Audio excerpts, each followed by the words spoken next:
Ever since Sony first revealed the new God of War for PlayStation 4 at the Electronic Entertainment Expo trade show in 2016, director Cory Barlog has had to dismiss the notion that his game is an extended escort mission. But now that Kratos' latest adventure is upon us, and getting glowing reviews, it's clear that Barlog was fudging things a bit. Here's the Sony Santa Monica director speaking to The Hollywood Reporter. "It's most definitely not an escort mission," Barlog said in September 2017. "The player has direct command over Atreus and is trying to guide him through the process, but the kid has his own mind, and he is able to handle himself even when you're not paying attention." God of War follows an older Kratos who has survived the events of the previous PlayStation 2 and 3 adventures and is now living in the Norse realm of Midgard, which is the home of gods like Odin and Thor. This story opens with the funeral for Kratos' second wife, who is also the mother of his still-living son Atreus. Together, Kratos and the bow and arrow-wielding boy Atreus must climb to the highest peak of Midgard and spread her ashes. You can see the potential in that for God of War to end up like so many other escort missions, which are a kind of quest in video games where the player must focus most of their efforts on keeping a character alive and out of harm's way.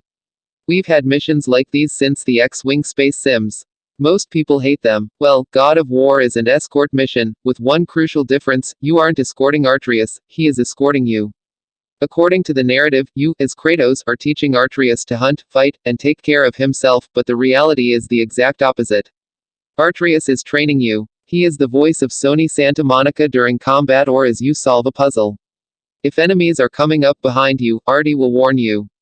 If you are low on health, he'll alert you to that fact. If you rush past a treasure chest, your digital son will stand by it and say something like, "I wonder what that is." If you are trying to solve a puzzle in a way that doesn't work, Atreus will channel the development team and suggest that you try something else. All of Atreus's movements and voice lines work toward the goal of making everything less frustrating for the player.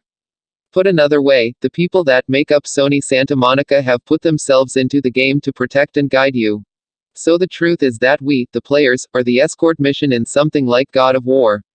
And just like the worst NPCs in those quests, we often run off on our own and ignore what our escort is telling us to do.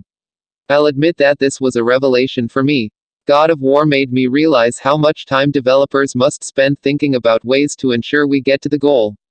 And the frustration we feel trying to protect a video game character must pale in comparison to a designer trying to build an AI system that does the same thing for their customers. I'm positive this is not some groundbreaking concept for anyone at Sony. Many of the publishers' in-house cinematic narrative experiences have featured computer-controlled partners that accompany players at all times. Naughty Dog has some of the most obvious examples in The Last of Us and Uncharted 4: A Thief's End. These characters provide other benefits like more natural opportunities for exposition and world building, as well as a way to make combat encounters look more dynamic. But I think the primary reason that we are getting characters like Atreus is because so many of us need an escort. We need something in our games to keep us from throwing down the controller in frustration as a brain fart prevents us from solving a moderately challenging puzzle. And we want a game that can poke us in the right direction in a way that doesn't seem like we're cheating. A character that is ostensibly weak and in need of our protection is the ideal vessel for that kind of a hint system, and I expect to see a lot more Atreus-like characters in Sony's games moving forward.